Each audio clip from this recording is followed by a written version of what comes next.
My name is Lee Joe Acom, and some of the work I've done has been international research. I've worked with and met with communities from Canada, Vanuatu, New Zealand, and all in relation to climate change and, for some of them, food security into the future. As Indigenous populations, we understand that there is the world is changing due to climate change, and our concern is how, as Indigenous populations, we actually survive and maintain life living in the areas and the land that have provided for us for thousands and thousands of years. The difficulty that we have is understanding how this man-made approach in relation to climate change is affecting us, and what is our reality into the future in planning on surviving where our rivers will dry, our plants will actually change due to climate change, and our concern is for the future for our children and how will they survive economically, culturally, on a changing landscape that we have not planned for and we cannot foresee in the near future. Primarily what we're going to have to do, working with people such as scientists, such as community, is look forward to how we deal with the change, how we provide ourselves economically, how we provide ourselves culturally, but more so learn from each other in regards to the education, the importance of land management over thousands of years, and realising that we are the oldest living culture that has survived different periods of climate change over the past. What does our knowledge bring to the future of everyone surviving on the planet? The importance of backburning or cultural fire or cultural fire stick burning is important to country.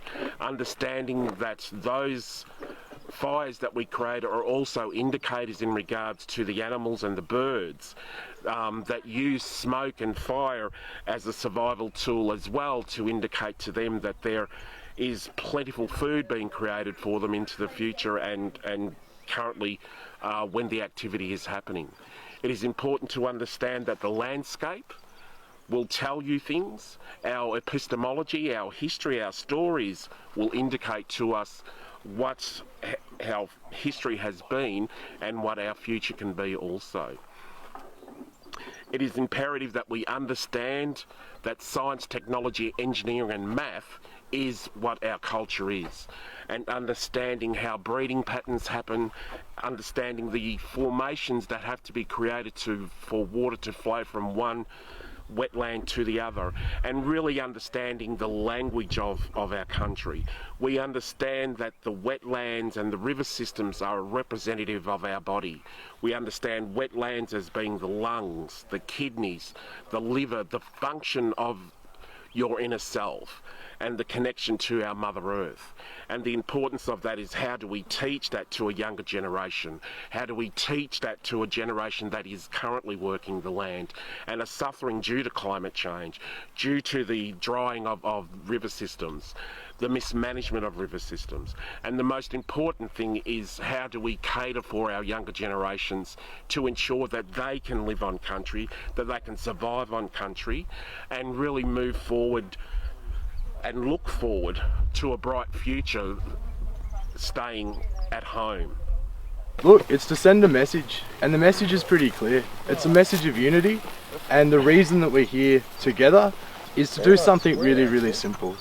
We've got a group together to put some trees in the ground because we feel it's important for people to come together wherever they are and make a stand for our environment, but make a stand that's inclusive. Radically inclusive of all people.